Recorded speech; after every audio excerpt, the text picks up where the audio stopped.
बाद आपका point number 8,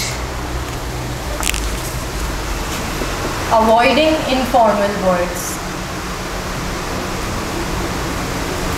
When I say informal, I do not mean slang. With slang तो बहुत understood सी बात है कि आपने अपने कहीं पर भी रिटन, चाहे आप अपना एग्ज़ाम दे रहे हो, चाहे आप अपना कोई आर्टिकल लिख रहे हो, कहीं पर भी स्लैंग यूज़ नहीं करना, दैट्स अंडरस्टूड। इनफॉर्मल वर्ड्स आपके कौन से होते हैं? ETC, EG या फिर ये जो दैट इज़ जिसे हम कहते हैं, दीज आर इनफॉर्मल्स। ठीक है, you are supposed to avoid these words, you are not supposed to use these words. Instead you can use words like and others, so on. EG लिखने की जगह आप पूरा लिख दें, for example या example, such as, that is की जगह you can write with. ठीक है, these are the informal words that you need to avoid. ये राइटिंग स्किल्स में आ जाता है आपका, विच मीन्स ये आपने अपने ऐसे में भी फॉलो करना है।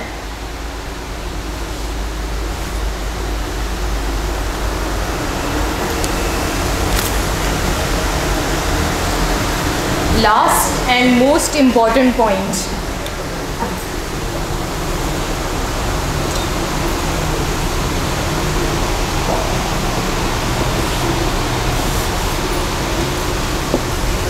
One word substitution.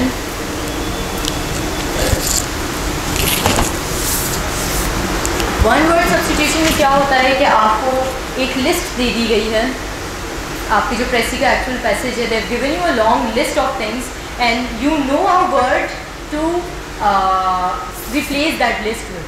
For example, if they give you a list of fruits, apple, oranges, bananas and so on, you can replace all those with the one word fruits. ठीक है, तो use this method, it's very useful in Prezi and you have to use it, like it's a do, it's not a don't। ठीक है, मैंने don'ts के साथ ही बता दिया। एक ही पॉइंट था जो मैंने बताया नहीं था कि आपने क्या करना है, आपने वन वर्ड सब्स्टिट्यूशन यूज़ करना है। इसके अलावा आपने किसी चीज़ की कोई एक्सप्लेनेशन दी हुई है and you know one word for that, you can use that as well. ठीक है, फॉर एग्जाम्पल अगर आपको कोई दिया हुआ है कि someone who does not eat meat, someone who does not eat meat, उसे क्या बोलते हैं? वेजिटेरियन। तो instead of writing all that you can just right vegetarian. ठीक है, कोई डेफिनेशन दी हुई है कुछ इस तरह का जिसका आपको वन वर्ड पता हो, तो use that. This is not out of the, वो जो आपका क्वेश्चन था कि आप अपनी मर्ज़ी से कुछ लिख सकते हैं, this is not out of the box. आपको ये इन्फॉर्मेशन आपकी प्रेसी में ही दी हुई है, जिसके बेसिस पे आप सिर्फ उसको वर्ड को सब्स्टिट्यूट कर रहे हैं। ठीक है, यहाँ तक सारे पॉइंट्स क्लियर हैं। ज़्यादा करके आपके पास डोंट्स ही थे कि things that you are not suppose to do, and one point, one word substitution and your definition के लिए कोई वर्ड्स वगैरह हो। यहाँ तक बात क्लियर है? Any questions? कुछ माइंड में आ रहा है आपके? नो? सीक्वेंसिंग वाला। हाँ, सीक्वेंसिंग, आप खुद ही भूल गए थे वो question and I forgot it as well. अच्छा, अब प्रेसी में क्या होता है कि एट टाइम्स प्रेसी आपकी जो है ना लॉजिकल होनी चाहिए। ठीक है, आपका एक ओपनिंग होगा, फिर आपका उसके ना आइडियाज़ फ्लो में आते जाएंगे, उन आइडियाज़ को आप कनेक्ट करोगे विद कनेक्टर्स, हेंस फोर्थ। मैंने अपने ये आपके जो है ना ऐसे में भी बहुत इंपॉर्टेंट है आपके कनेक्टर्स। आई डोंट नो आपकी ऐसे की किसी ने क्लास ली है और उसमें बताया है कि नहीं, but connectors are very very very important to achieve coherence. और एक रब्त कहते हैं ना, एक रब्त कायम करने के लिए बहुत ज़रूरी है। What you can simply do is Google कर लें लिस्ट ऑफ कनेक्टर्स। ठीक है, उनका यूज़ देख लें। This is what I did. आप इतनी प्रैक्टिस करते हो कि आपको जो है ना फिर ये सब आपके कनेक्टर्स आपको याद रहते हैं कि हेंस कब यूज़ करना है, सेंस कब यूज़ करना है। बट स्टिल मैंने उसकी पूरी लिस्ट निकाल ली थी, कोई एक आध पेज की मेरी बनी थी लिस्ट, और मैंने उन सब को जो है ना यूज़ किया था अपने ऐसे में, अपनी प्रेसी में, अपने आंसर्स में, सब में। तो यूज़ दोस कनेक्टर्स, आपको पता होना चाहिए कनेक्टर्स का सही यूज़ कहाँ पर है, हम कहाँ पर फॉर यूज़ कर सकते हैं, कहाँ पर सिंस यूज़ कर सकते हैं। ठीक है, ये करें आप अपने आइडियाज़ को कनेक्ट करने के लिए। अब तो पॉइंट है सीक्वेंसिंग ऑफ योर आइडियाज़, कि आपको एक प्रेसी दी हुई है, क्योंकि वो 4-5 पैराग्राफ्स होते हैं, तो आपको जो है ना कंफर्म नहीं होता कि पहले कौन सा लिखना है बाद में कौन सा लिखना है। अब अगेन इसमें दो पॉइंट ऑफ व्यू है। कुछ लोग कहते हैं कि आपको प्रेसी जिस सीक्वेंस में दी गई हो ना, आप उसी सीक्वेंस में उसे लिखें, ठीक है। अगर आपको पहले कॉजेज़ दिए हुए हैं, फिर पहले इफेक्ट्स दिए हुए हैं, फिर कॉजेज़ दिए हुए हैं, फिर सॉल्यूशन दिए हुए, तो आप उसी सीक्वेंस में लिखते हैं। And the other point of view is, क्योंकि आपने उसे लॉजिकल बनाना होता है, आपने उसे कोहेरेंट बनाना होता है कि एक रब्त कायम हो उसमें, तो आप उसके आइडियाज़ को जो है ना आगे पीछे कर सकते हैं कि लास्ट पैराग्राफ में जो आइडिया है वो इंट्रोडक्टरी है, तो आप उसको पहले लिख दें, ठीक है। बाद वाले आइडिया को आप बाद में लिखें। जो आपका एक लॉजिकल सीक्वेंस बन रहा है उस सीक्वेंस में लिखें। This is what I did, ठीक है। मैंने अपने फाइनल एग्जाम में भी यही करके आई थी। जब प्रेसी आई थी कि थर्ड या फोर्थ सेंटेंस था, वो मुझे लग रहा था कि फ़र्स्ट में आना चाहिए, तो आई डिड दैट, ठीक है। मैंने उस आइडियाज़ को जो है ना अरेंज कर लिया था ताकि वो एक फ़्लो में आ जाए, एक कंप्लीट पैराग्राफ लगे, ठीक है। बट सम पीपल से कि you are not suppose to do that. I am very confuse on it. मैंने जो किया था मैंने आप लोगों को बता दिया कि मैंने कर लिया था अरेंज, ठीक है।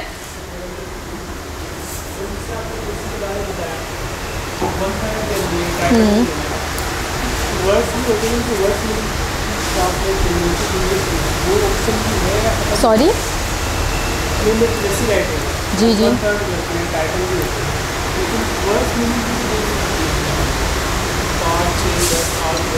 क्या करना होता है? आती है वो वर्ड मीनिंग क्यों आएगी प्रेसी में? वो प्रेसी में नहीं आती, वो कॉम्प्रीहेंशन में होता है। कॉम्प्रीहेंशन में ये होता है कि कुछ कुछ वर्ड्स को वो अंडरलाइन कर देते हैं और फिर आपका एक क्वेश्चन होता है, अगर वो टाइटल नहीं पूछते तो वो ये पूछते हैं कि इन अंडरलाइन वर्ड्स को एक्सप्लेन करो। तो आपको वो कॉन्टेक्स्ट के बेसिस पे एक्सप्लेन करना होता है। आपके इंग्लिश के एक वर्ड की एक से ज़्यादा मीनिंग हो सकती है, ठीक है। अगर हम राइट की बात करें तो राइट डायरेक्शन भी होता है और राइट करेक्ट को भी कहते हैं। तो आपको उस वक्त जिस सेंस में यूज़ किया हो, जिस कॉन्टेक्स्ट में यूज़ किया हो, आपको उस कॉन्टेक्स्ट में मीनिंग देनी होती है। ये आपका आता है कॉम्प्रीहेंशन में आता है, प्रेसी में नहीं आता। बट इन केस अगर प्रेसी में भी आता है तो कुछ भी नहीं, आप पार्ट 2 उसका करके उसका मीनिंग दे दें, ऐसे नहीं आती है, ठीक है। अच्छा, these were the basic rules for writing your precis. अब प्रेसी को आपने करना क्या है? आपके सामने एक प्रेसी आ गई, ठीक है। एक आपके पास आ गए 3-4 पैराग्राफ्स और लिखा हुआ है कि make a precis of the following passage. फिर आपका सबसे पहला स्टेप क्या होगा?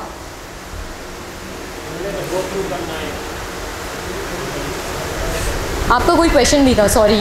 यस, सॉरी, सिंपली पैराफ्रेज कर दें। देखिए, आप पैराफ्रेज का जो बात कर रहे हैं, पैराफ्रेज का मतलब ये होता है कि आपको बैठ जाएं, जो भी आपके 4-5 पैराग्राफ्स हैं उनको आप अपने ओन वर्ड्स में लिख दें। पैराफ्रेजिंग का मतलब होता है कि आप उनकी वर्डिंग चेंज करते हैं, ठीक है। आप कोई एंटोनिम सिनोनिम्स की जगह यूज़ कर लें या कुछ भी करके सिर्फ वर्डिंग्स चेंज करनी होती है। बाकी जो मटेरियल होता है, जितना दिया होता है, वो सब आप एज इट इज़ लिख देते हैं। प्रेसी में ये नहीं होता। प्रेसी में होता है कि आपके जो इंपॉर्टेंट आइडियाज़ हैं, जो इम्पॉर्टेंट अब प्रेसी में आपकी बहुत सी ऐसी चीज़ें भी होंगी जो आपके लिए इम्पॉर्टेंट नहीं होंगी। आपने वो सब कुछ जो है ना साइड में करनी है, उसको फ़िल्टर आउट करना है, सिर्फ इम्पॉर्टेंट पॉइंट्स को उठाना है, फिर उन इम्पॉर्टेंट पॉइंट्स को पैराफ्रेज करके लिखना है, ठीक है। प्रेसी का बेसिक कॉन्सेप्ट यही होता है कि आपने उसको अनइम्पॉर्टेंट आइडियाज़ जो आपके काम के नहीं हैं उनको फ़िल्टर आउट कर देना है। पैराफ्रेजिंग में ये नहीं होता। पैराफ्रेजिंग में ये होगा कि अगर मैं आपको अभी 4-5 पैराग्राफ्स दे रही हूँ, आप उन 4-5 पैराग्राफ्स को 4-5 पैराग्राफ्स में ही वैसे ही as it is wording change करके मुझे दे दोगे, ठीक है। तो प्रेसी और पैराफ्रेजिंग में ये डिफरेंस होता है। यही था ना आपका क्वेश्चन? अच्छा, स्किमिंग स्कैनिंग करेंगे। स्किमिंग स्कैनिंग यहाँ पर नहीं होती। आपने अपनी प्रेसी राइटिंग में जैसे ही आपके पास आएगी, सबसे पहले आपने इसको थरली रीड करना है, ठीक है। 1 दफ़ा रीड करें, 2 दफ़ा रीड करें, इसका बेसिक आइडिया समझने की कोशिश करें कि बेसिकली इस प्रेसी में किस चीज़ के बारे में क्या बात हो रही है। The very first step is to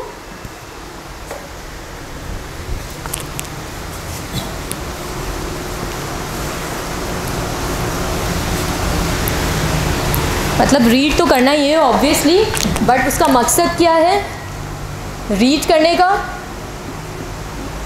to get the basic idea और थीम। 1 दफ़ा पढ़ें, 2 दफ़ा पढ़ें। 1 दफ़ा पढ़ने में समझ नहीं आए क्योंकि उसमें वो थोड़ी मुश्किल प्रेसी के वर्ड्स और लैंग्वेज जो यूज़ करते हैं, तो एक दफ़ा समझ में नहीं आ रही तो आप दूसरी दफ़ा पढ़ें, ठीक है। उसमें फिर आपको बहुत से ऐसे वर्ड्स होंगे जो आपके जिनकी मीनिंग नहीं पता होगी, आपको समझ ही नहीं आएगा इस वर्ड का मतलब ही क्या है, उससे घबराना नहीं है, ठीक है। आपको बहुत से ऐसी वोकैबुलरी के वर्ड्स आएंगे जो आपको नहीं आते होंगे, आपको ये देखना है उससे आपकी अंडरस्टैंडिंग पे कोई फ़र्क नहीं पड़ेगा। आपको मेन आइडिया, जो बेसिक मेन आइडिया होगा ना, मेन थीम होगी, वो समझ में फिर भी आ जाएगी, ठीक है। उसके बाद आपने क्या करना है, बेसिक आइडिया पता चल जाएगा, उसके बाद आपने टाइटल्स 4-5 जितने भी आपको समझ में आ रहे हैं ना, ब्रेनस्टॉर्मिंग करके सबसे पहले सिर्फ जो फर्स्ट सेकंड थर्ड रीडिंग के बाद आपको टाइटल्स समझ में आ रहे हैं ना, उन टाइटल्स को नोट डाउन करके और एक तरफ लिख दें, ठीक है। कुछ टाइटल्स होंगे जो आपको बिल्कुल बेसिक्स से आएंगे, द एंड XYZ, कुछ होंगे आपको लगेगा थोड़ा डिटेल में होना चाहिए तो उसको भी आप बना दें। 4-5 डिफरेंट आइडियाज़ के आप टाइटल्स बना लें, अपने एक तरफ लिख लें, ठीक है। आपको मेन बेसिक थीम पता चल गई, आपको टाइटल्स, आपने उस थीम को माइंड में रखते हुए आपने अपने टाइटल्स बना लिए। इसके बाद आपने क्या करना है जी,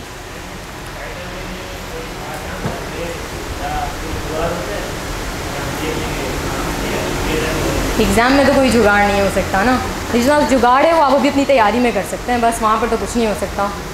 टाइटल का बस यही है कि आपने पढ़ के बेसिक थीम होगी उसके ऊपर बताना होगा। अब अगर computer let's say climate change के ऊपर कुछ है और आपको पता चल रहा है सिर्फ क्लाइमेट चेंज के इफ़ेक्ट्स बताए हुए हैं, तो आपका सिंपल हो सकता है इफ़ेक्ट्स ऑफ क्लाइमेट चेंज। आपको कोई इसमें अल्लामा नहीं बनना कि बहुत ज़्यादा अच्छा सा टाइटल कोई लिटरेरी सा लेकर आना है, या कुछ सिंपल सा लिखें, climate change, hazards of climate change हो गया, इफ़ेक्ट्स ऑफ, अगर एक छोटा बना लें इफ़ेक्ट्स ऑफ क्लाइमेट चेंज, एक लंबा से कर लें effects of climate change on, अगर आपको लग रहा है कोई स्पेसिफिक है ह्यूमंस कर दें, या ऑन लिविंग्स, जो भी हो सकता है यहाँ पर किसी ने। इसके बाद आप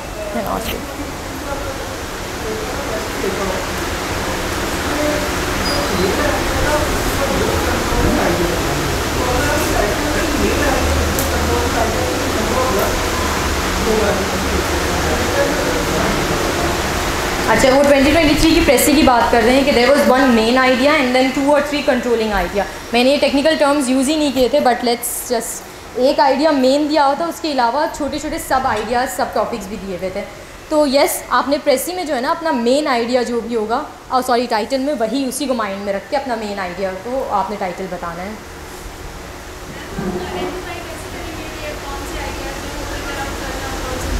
आई एम कमिंग टू दैट। एक तो पहले तो यहाँ पर टाइटल्स की बात हो गई आपकी, ठीक है। इसके बाद ये वाली बात है आपकी कि आपने अपने जो मेन प्रेसी है, आपका जो क्वेश्चन पेपर है, उसी में अंडरलाइन करने हैं आपने अपने मेन आइडियाज़, ठीक है। अब यहीं पर ही मेरा वो पॉइंट आ रहा था कि हाउ विल यू आइडेंटिफाई कि आपका कौन सा आइडिया मेन आइडिया है और कौन सा आपका कहाँ पर मेन आइडिया शुरू हो रहा है, कहाँ पर जो इन्फॉर्मेशन है वो आपके काम की नहीं है। डिड समवन से समथिंग? बहुत बेसिक सा है इसका, एक तरीका है कि आपका एक जनरल रूल क्या होता है कि एक आइडिया इंट्रोड्यूस किया जाता है, ठीक है, फर्स्ट सेंटेंस में, सेकंड सेंटेंस में, थर्ड सेंटेंस में उसको एक्सप्लेन किया जाता है या उसकी एग्जांपल दी जाती है, ठीक है। अगर आपको पैराग्राफ में दिया हुआ है तो बहुत सिंपल सी बात है, हर पैराग्राफ में एक आइडिया आएगा आपका, उसी आइडिया की एक्सप्लेनेशन आएगी या उस आइडिया का एक और रिलेटेड आइडिया आ जाएगा। फॉर एग्जांपल क्लाइमेट चेंज का कोई एक इफ़ेक्ट बताएं। ग्लोबल वार्मिंग का इफ़ेक्ट है क्लाइमेट चेंज, ठीक है, ग्लोबल वार्मिंग का इफ़ेक्ट है आपका क्लाइमेट चेंज। अब एक आइडिया मैंने बताया दिया कि how global warming is effecting climate change, ठीक है। उसी पैराग्राफ में बता रही हूँ कि क्लाइमेट चेंज का फिर क्या इफ़ेक्ट हो रहा है लिविंग थिंग्स पे। अब मेरा मेन आइडिया यहाँ पर क्या है, ग्लोबल वार्मिंग, आपका इफ़ेक्ट हो रहा है क्लाइमेट चेंज पे। उसके बाद इसका सब आइडिया क्या है, क्लाइमेट चेंज का इफ़ेक्ट ऑन ह्यूमन बींग्स। ये दोनों आपके इंडिविजुअल आइडियाज़ हैं, ठीक है, मेन आइडियाज़ हैं, ये दोनों आपने लिखने हैं अपने। हाउएवर अगर मैं कह रही हूँ कि क्लाइमेट चेंज का इफ़ेक्ट आपका ह्यूमन बींग्स पे हो रहा है, फिर आगे मैं लिख रही हूँ there is a increase in number of natural disasters. अब ये क्या है, एग्जाम्पल आ रही है, ठीक है, कि क्लाइमेट चेंज का जो इफ़ेक्ट हो रहा है ह्यूमन बींग्स, तो उसकी एग्जाम्पल है। You have to be very careful with this कि जहाँ पर आपकी आइडिया के बाद किसी की एग्जाम्पल आ जाए या फिर कोई फर्दर एक्सप्लेनेशन आ जाए कि किस तरह से क्लाइमेट चेंज, अब मैं कह रही हूँ कि climate change has disasters effects on human living things. इसके बाद मैं इसी को फर्दर एक्सप्लेन कर रही हूँ कि किस तरह से हो रहा है इफेक्ट, क्या क्या चीज़ों पे इफेक्ट हो रहा है, तो वो उसी आइडिया को मैं आगे ड्रैग कर रही हूँ, which mean this is just one idea, उसको मैं एक्सप्लेन और ज़्यादा करती जा रही हूँ। Are you getting my point? समझ में आ रहा है ना? तो यहाँ पर आपने क्या करना है, उस एग्जाम्पल को जहाँ जहाँ आ रहा है ना उसको छोड़ के जितने भी मेन आइडियाज़ हैं ना आपके, उनको अंडरलाइन करते जाना है, ठीक है, ताकि आप भूलें नहीं कि आपके इस पैराग्राफ में एक मेन आइडिया था। अभी आपने लिखना नहीं शुरू करना है, प्रेसी राइटिंग, एक्चुअल प्रेस राइटिंग बहुत आगे जाकर रहेगी। अभी ये सब जो है ना आपकी ड्राफ्ट की तरफ आप जा रहे हो। आपने क्या करना है कि सिर्फ अपने मेन आइडियाज़ को अंडरलाइन करना है, आपने अपने एग्जाम्पल्स और एक्सप्लेनेशंस को अवॉइड करना है, अननेसेसरी डिटेल्स को अवॉइड करना है, ठीक है। Once you have underline all your main ideas, अब आपके पास जो है ना अंडरलाइन किए हुए आ जाएंगे डिफरेंट आइडियाज़, एक से ज़्यादा होंगे आइडियाज़ ऑब्वियसली। उन सब आइडियाज़ को आप वन बाय वन लिखते जाएं। एक मेन आइडिया आ गया, दूसरा आ गया, तीसरा आ गया। अच्छा, अब मैं क्या करती थी, for example this is point 3 में 2 मेन आइडियाज़ है ना, तो मैं इसी में ही जो है ना दोनों साथ लिख देती थी, 3A 3B, और दोनों को साथ करके लिख देती थी। इस तरह से आपने सेंटेंसेस बनाकर अपने मेन आइडियाज़ को वहाँ पर लिख देना है। यहाँ पर this is your very very first draft, आपका ये फर्स्ट ड्राफ्ट बना है। This is obviously not final, और कोशिश करके इसको अगर पेन से बना रहे हैं तो बिल्कुल लास्ट पेज पे बनाएं। वैसे नहीं, पेन से भी आप उसी पेज पे भी बना सकते हैं, अपनी कॉपी में भी, ठीक है। पेंसिल से बना लें तो भी ठीक है। इसको बनाएं और फिर इसके बाद क्या करें, इसका वर्ड काउंट करें। आपके पास एक प्रेसी में ज़्यादा से ज़्यादा ऐसे 9 सेंटेंसेस बनने चाहिए, 9, ठीक है। 9 से ज़्यादा सेंटेंसेस हैं या 9 से ज़्यादा मेन आइडियाज़ हैं, इट मीन्स आपने कोई एक्स्ट्रा डिटेल लिखी है जो आपके काम की नहीं है, ठीक है। उसमें मैं सॉल्व करने पे उसमें मैं आती हूँ कि आपने अपनी सॉल्व कैसे करनी है, कॉपी में क्या लिखना है क्या नहीं लिखना अपनी फेयर में। फ़िलहाल ये आपका फर्स्ट ड्राफ्ट है, मैं आती हूँ उस पॉइंट पर। इसमें आपके पास एटलीस्ट मैक्सिमम 9 आइडियाज़ आपके पास डिफरेंट होने चाहिए। यहाँ पर आप वर्ड काउंट करें, यहाँ पर आपके वर्ड्स जो है ना अच्छे खासे लेंदी होंगे, ठीक है। आपके मतलब एक्सीड ही कर रहे होंगे। अगर आपकी लिमिट कोई 300 की है ना, तो ये आराम से आपके 400 के करीब बन रहे होंगे। अच्छा, अब या तो आप इसको अपना फर्स्ट ड्राफ्ट इस तरह से बनाएं कि एज़ इट इज़ आइडियाज़ उठाकर लिख लें। एक चीज़ मैं बताना भूल गई, एज़ इट इज़ आइडियाज़ बनाकर नहीं उठाकर लिखने, कि आपने अपनी प्रेसी में अंडरलाइन किया एक आइडिया, उसी को एज़ इट इज़ उठाकर आपने अपने फर्स्ट ड्राफ्ट में लिख दिया, वो नहीं करना। आपने आइडिया देखा, एक सेंटेंस है कि global climate change is caused by global warming, again I am using passive sentence, ठीक है। एक आइडिया ये लिखा हुआ है, आपने इसको पैराफ्रेज भी करना है, आपने इसको कंसाइज भी करना है, आपने इसके वर्ड काउंट को चेंज भी करना है। सिर्फ मेन आइडिया उठा लेने का मतलब ये नहीं होता कि आपने इसको एज इट इज़ लिख देना है, ठीक है। इसमें भी जितना हो सकता है ना, कोशिश करके अननेसेसरी वर्ड्स, अननेसेसरी डिटेल्स उस एक सेंटेंस में से भी, उस एक आइडिया में से भी फ़िल्टर आउट करते जाएँ। यहाँ से आपने अपना सेंटेंस मेन आइडिया उठाया, उसको और ज़्यादा एडिट किया, ऑल्टर किया, वर्ड्स कम किए, आइडिया वही रहने दिया, अपने ओन वर्ड्स में सब लिखा, और फिर यहाँ पर आपने उसको लिख दिया। सेकंड, थर्ड, फोर्थ सब में ऐसे करना है। अच्छा, ये जो शुरू के आपके ड्राफ्ट है ना, आपकी सारी मेहनत यहीं पर ही है, फर्स्ट ड्राफ्ट में और सेकंड ड्राफ्ट में, ठीक है। तो इसमें अच्छा टाइम भी अच्छा खासा आपको लगेगा। पहले तो रीड करने में अच्छा खासा टाइम लगेगा, इसके बाद फिर ये वाले काम में बहुत टाइम लगेगा, एक एक आइडिया निकालना, उसको पैराफ्रेज करना, फिर उसको लिखना, ठीक है। Once you are ready with this, these are your sentences. आपने अपने वर्ड काउंट जो है ना, जो आपके गिवन वर्ड काउंट है, आपका वर्ड काउंट 300 होना चाहिए। तो यहाँ पर सेंटेंसेस जो है ना आपके फाइनल, वो 300 से कम होने चाहिए, एटलीस्ट 10 से 15 का मार्जिन होना चाहिए आपके पास, या 20 का, बल्कि जितने कम यहाँ पर वर्ड होंगे ना आपके एक्सपेक्टेड वर्ड काउंट से, उतना आपके लिए बेहतर होगा ये, ठीक है। कम से कम वर्ड काउंट, क्यों कि इसके बाद नेक्स्ट स्टेप हमारा आता है पैराग्राफ मेकिंग। इन सेंटेंसेस से आपका पैराग्राफ बनेगा। तो पैराग्राफ का मैंने बताया, in order to achieve coherence आप क्या करेंगे, कनेक्टर्स यूज़ करेंगे, विच मीन्स आप और वर्ड्स ऐड करेंगे, ठीक है।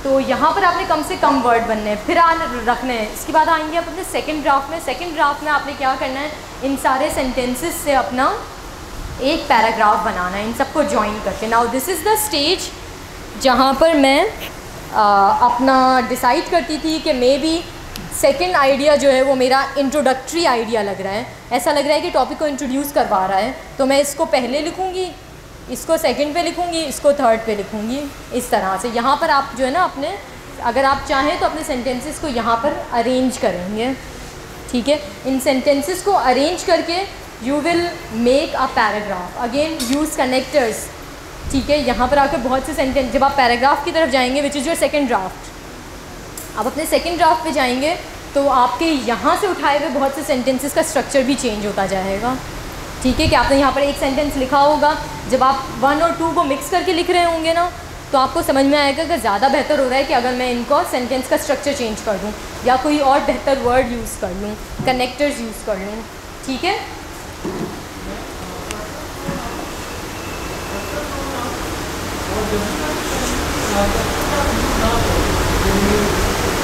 आप काफ़ी लेट आए, मैंने स्टार्टिंग में सारे यही पॉइंट्स बताए थे कि आपने फर्स्ट पर्सन प्रोनाउन जो है यूज़ नहीं करना।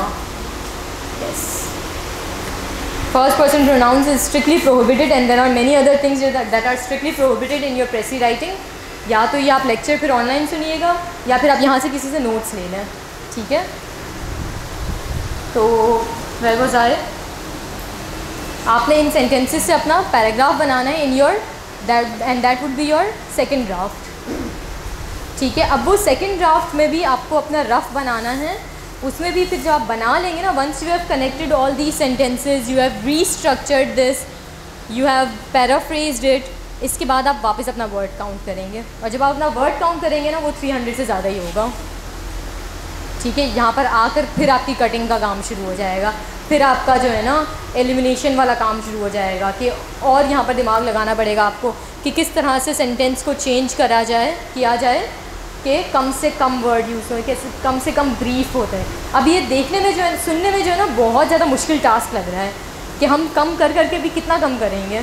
अपने आइडियाज़ तो उठा के नहीं एलिमिनेट कर देंगे, जितने आइडियाज़ हैं वो सारे के सारे लिखने ही हैं, but once you get into practice, जब आप दिन की 2-2 प्रेसी की प्रैक्टिस करेंगे ना, तो आपके लिए बहुत आसान हो जाएगा। फिर you will get to know कि सेंटेंस स्ट्रक्चर्स जो है ना वो किस तरह से आप कम से कम वर्ड्स के लिए बना सकते हैं, किस तरह से आपकी प्रैक्टिस में आ जाएंगे। बेसिकली राइटिंग का भी यही होता है ना, the more you right the better you become, ठीक है। ये अभी सुनने में लग रहा है कि बहुत लंबा टाइम लग रहा है, कुछ अभी आप करेंगे शायद आपको आराम से 1.5-2 घंटे लग जाएँ एक प्रेसी बनाने में, but if you continue with your practice तो आप इसको 35 से 45 मिनट्स में कर सकते हैं, और आपका एस्टिमेटेड टाइम भी यही होना चाहिए 30-35 मिनट्स, ठीक है।